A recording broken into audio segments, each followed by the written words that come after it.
जय हिंद। नमस्कार साथियों, आप सभी लोगों का मोस्ट वेलकम है आज के इस नए क्लास में। साथियों, आज की इस क्लास में हम सभी लोग पढ़ने वाले हैं एसएससी एमटीएस के एग्ज़ाम के लिए most important previous year question को, जो कि आपके 2025 के एग्ज़ाम के लिए काफ़ी इम्पोर्टेंट है। तो आप सभी लोग जो इस क्लास को बिल्कुल अच्छे से लास्ट तक देखिएगा, जिससे कि आप जो इन सभी क्वेश्चन को अच्छे से याद कर पाएंगे और आप सभी लोग अपने एग्जाम में सभी क्वेश्चन को आसानी तरीके से बना पाएंगे। तो चलिए फिर क्लास को स्टार्ट करते हैं। उनसे पहले यदि आप सभी लोग जो इस चैनल पे पहली बार जुड़े हैं तो आप सभी लोग जो है इस चैनल को सब्सक्राइब कर लीजिए और सब्सक्राइब करके आप सभी लोग जो है ऑल पे ज़रूर दबा लीजिएगा, जिससे कि जब भी क्लास स्टार्ट हो तो सबसे पहले उस क्लास का नोटिफिकेशन आपके पास पहुँच सके। तो आप सभी लोग जो इस चैनल को सब्सक्राइब करके क्लास को भी आप सभी लोग लाइक ज़रूर कर लीजिएगा। तो चलिए क्लास को स्टार्ट करते हैं और यहाँ पे देखते हैं पहला नंबर क्वेश्चन दिया गया है कि भारत में राष्ट्रीय बालिका दिवस जो है ना कब मनाया जाता है। दोस्तों, सभी क्वेश्चन इंपॉर्टेंट और सेलेक्टेड क्वेश्चन लिए गए हैं, जो कि आपके एसएससी एमटीएस के एग्जाम में यहाँ से सीधा सीधा प्रश्न देखने को मिलेंगे। तो क्लास को बिल्कुल अच्छे से देखिएगा लास्ट तक। बताइए कि भारत में राष्ट्रीय बालिका दिवस जो है ना कब मनाया जाता है। तो भारत में राष्ट्रीय बालिका दिवस मनाए जाते हैं आपके 24 जनवरी को। ऑप्शन डी यहाँ पे जिनका भी है उनका बिल्कुल सही जवाब है 24 जनवरी को। अगला नंबर क्वेश्चन देखिएगा कि भारत में, यहाँ पे फिर से रिपीट क्वेश्चन है। चलिए नेक्स्ट क्वेश्चन देखते हैं 2 नंबर क्वेश्चन कि भारत में विश्व की सांस्कृतिक राजधानी कौन सी है। चलिए सभी लोग लगाइएगा कि भारत में विश्व की सांस्कृतिक राजधानी कौन सी है। तो कोलकाता जो है ये भारत में विश्व की सांस्कृतिक राजधानी है। तो ऑप्शन ए हो जाएंगे इस क्वेश्चन का सही जवाब। चलिए अगला नंबर क्वेश्चन है, बांदीपुर राष्ट्रीय उद्यान कहाँ स्थित है। लगाइएगा आंसर कि बांदीपुर राष्ट्रीय उद्यान जो है कहाँ पर स्थित है। तो बांदीपुर राष्ट्रीय उद्यान स्थित है आपके कर्नाटक में। ऑप्शन डी जो है यहाँ पे इस क्वेश्चन का सही जवाब है, कर्नाटक में। अगला नंबर क्वेश्चन की ओर बढ़ते हैं और नेक्स्ट क्वेश्चन आप सभी लोग देखिएगा। 4th नंबर क्वेश्चन दिए गए हैं, लावनी किस राज्य का जो है लोक संगीत है। सभी लोग आंसर लगाइएगा कि लावनी किस राज्य का लोक संगीत है। तो लावनी जो है ये आपके महाराष्ट्र राज्य का लोक संगीत है। तो ऑप्शन ए कीजिएगा आप सभी लोग सही जवाब। चलिए अगला नंबर क्वेश्चन आप सभी लोग देखिएगा, केरल की नाव दौड़ किस त्योहार की जो है विशेषता है। तो केरल की जो नाव दौड़ है ये किस त्योहार की विशेषता हो जाएंगे। तो ये आपके ओणम त्योहार की विशेषता है। ऑप्शन सी जो इस क्वेश्चन का सही जवाब है। अगला नंबर क्वेश्चन आप लोग देखिएगा कि भारत के राष्ट्रीय गीत के रचयिता है। काफ़ी इंपॉर्टेंट क्वेश्चन है दोस्तों ये सभी क्वेश्चन। तो आप लोग जो इस क्लास को बिल्कुल अच्छे से देखिए लास्ट तक। और जितने भी लोग अभी तक क्लास को लाइक नहीं किए हैं, आप सभी लोग जो है ज़्यादा से ज़्यादा इस क्लास को लाइक कर लीजिए। और चैनल पे पहली बार जुड़े हैं तो आप सभी लोग चैनल को सब्सक्राइब करके और नोटिफिकेशन को जरूर दबा लीजिए, ताकि जब भी क्लास स्टार्ट हो तो सबसे पहले क्लास का नोटिफिकेशन आपके पास पहुँच सके। तो चैनल को आप लोग सब्सक्राइब जरूर कर लीजिएगा। चलिए क्वेश्चन का आंसर लगाइएगा कि भारत के राष्ट्रीय गीत के रचयिता हो जाएंगे। तो भारत के राष्ट्रीय गीत के रचयिता यहाँ पे आपके हो जाएंगे बंकिम चंद्र चटर्जी। ऑप्शन यहाँ पे जो है बी इस क्वेश्चन का यहाँ पे बिल्कुल सही जवाब है। चलिए अगला नंबर क्वेश्चन देखिएगा कि भारतीय कृषि अनुसंधान संस्थान कहाँ स्थित है। तो भारतीय कृषि अनुसंधान संस्थान जो है ये कहाँ पर स्थित है। तो यह स्थित है आपके नई दिल्ली में। ऑप्शन बी जो है यहाँ पे इस क्वेश्चन का बिल्कुल सही जवाब है, नई दिल्ली में। चलिए अगला क्वेश्चन देखिएगा, अंतर्राष्ट्रीय योग दिवस जो है किस दिन मनाया जाता है। तो अंतर्राष्ट्रीय योग दिवस जो है ये किस दिन मनाया जाता है। तो अंतर्राष्ट्रीय योग दिवस जो है ये आपके 21 जून को मनाए जाते हैं। ऑप्शन डी जो है यहाँ पे इस क्वेश्चन का सही जवाब है, 21 जून। अगला नंबर क्वेश्चन आप लोग देखिएगा कि भारत में प्रत्येक वर्ष संविधान दिवस जो है ना किस दिन मनाया जाता है। लगाइएगा आंसर आप सभी लोग, भारत में प्रत्येक वर्ष संविधान दिवस जो है ये किस दिन मनाए जाते हैं। तो भारत में प्रत्येक वर्ष संविधान दिवस मनाए जाते हैं कब। तो 26 नवंबर को। ऑप्शन ए जो है यहाँ पे जिनका भी है उनका बिल्कुल सही जवाब है, 26 नवंबर को। चलिए अगला क्वेश्चन देखिएगा, सबसे पुराना वेद है। बताइएगा आप सभी लोग, सबसे पुराना वेद है। तो आपको वेदों की संख्या तो पता ही कि वेद कुल 4 है, जिसमें से आपके सबसे पुराना वेद ऋग्वेद है। तो आप सभी लोग याद रखिएगा ऋग्वेद जो ये सबसे पुराना वेद है। और सबसे नया वेद भी एग्जाम में पूछेगा तो अर्थरवेद जो ये सबसे लास्ट में लिखे गए हैं, तो इसको भी याद रखिएगा। चलिए अगला नंबर क्वेश्चन है आप सभी लोग का कि धनुर्वेद यजुर्वेद का उपवेद है और इसका संबंध निम्न में से किससे है। तो धनुर्वेद जो है यह यजुर्वेद का क्या है, उपवेद है। और इसका संबंध निम्न में से किससे हो जाएंगे? तो युद्ध कौशल से जो है धनुर्वेद का संबंध है। ऑप्शन डी जो है यहाँ पे इस क्वेश्चन का बिल्कुल ही सही जवाब है।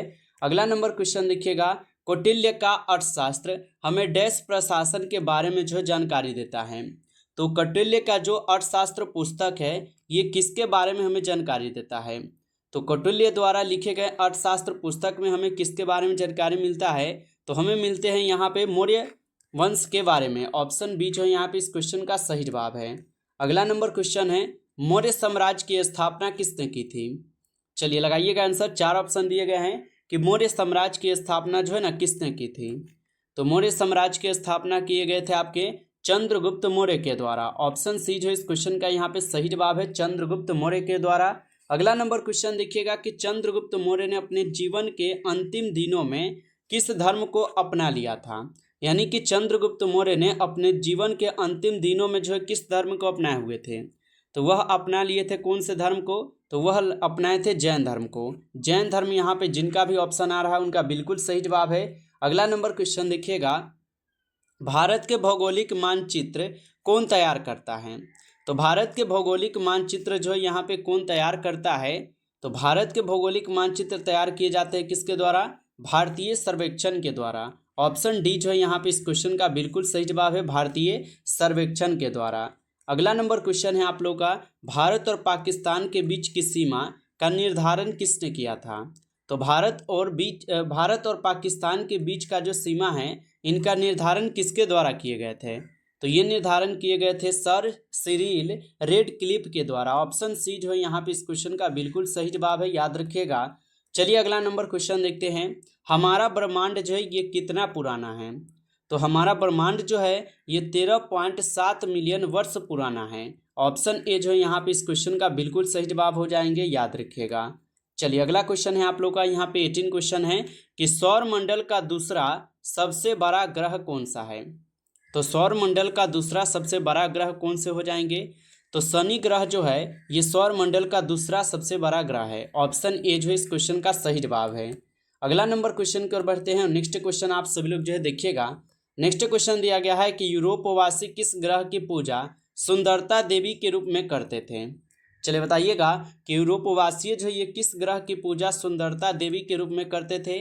तो ये करते थे आपके शुक्र ग्रह की पूजा सुंदरता देवी के रूप में यूरोपवासी। ऑप्शन बी जो है यहाँ पे इस क्वेश्चन का बिल्कुल सही जवाब है। अगला नंबर क्वेश्चन देखिएगा, साउथ पोल पर पहुंचने वाला प्रथम व्यक्ति कौन था? दोस्तों हर एक क्वेश्चन बिल्कुल इंपॉर्टेंट और सिलेक्टेड क्वेश्चन है जो कि आपके एसएससी एमटीएस के एग्जाम में सीधा सीधा देखने को मिलेंगे। तो इन क्वेश्चन को अच्छे से याद कर लीजिए और अभी तक आप लोग लाइक नहीं किए तो सभी लोग क्लास को एक साथ लाइक कर लीजिए और जो लोग अभी तक सब्सक्राइब करके नहीं जुड़े हैं आप सभी लोग सब्सक्राइब कर लीजिए चैनल को और ऑल पर दबा के जुड़े रहिए, क्योंकि आपके यहाँ पे एसएससी एमटीएस के एग्जाम के लिए डेली यहाँ पे आपको क्लास प्रोवाइड कराए जा रहे हैं जिससे कि आप लोग की तैयारी बिल्कुल अच्छी तरीके से हो पाएंगे। चलिए बताइए साउथ पोल पर पहुंचने वाला प्रथम व्यक्ति कौन हो जाएंगे? तो यहाँ पे 20 नंबर क्वेश्चन का जिनका भी यहाँ पे ऑप्शन बी आ रहा है उनका बिल्कुल सही जवाब है, याद रखिएगा। चलिए आगे देखते हैं आगे क्वेश्चन क्या है। क्वेश्चन दिया गया है आप लोग का, मंगल की परिक्रमा कक्षा में जाने वाले प्रथम एशियाई देश का जो यहाँ पे नाम बताइए। चलिए बताइएगा, मंगल की परिक्रमा कक्षा में जाने वाले प्रथम एशियाई देश का यहाँ पे नाम क्या हो जाएंगे? तो यहाँ पे प्रथम देश का नाम क्या हो जाएंगे? तो आप सभी लोग याद रखिएगा ये आपके भारत हो जाएंगे। ऑप्शन सी जो इस क्वेश्चन का सही जवाब है। अगला क्वेश्चन है आप लोग का, ब्राजील में बड़े कॉफी बागानों को क्या कहा जाता है? तो ब्राजील में बड़े कॉफी बागानों को क्या कहा जाता है? तो इनको कहा जाता है फेजेंडस। ऑप्शन डी जो है यहाँ पे इस क्वेश्चन का सही जवाब है, फेजेंडस कहे जाते हैं। अगला नंबर क्वेश्चन आप सभी लोग देखिएगा कि डैश एक बागानी फसल है। यहाँ पे कौन है जो कि एक बागानी फसल है? चावल है, गेहूं है, चाय है या मूंगफली है? तो यहाँ पे 4 ऑप्शन में कौन आपका एक बागानी फसल है?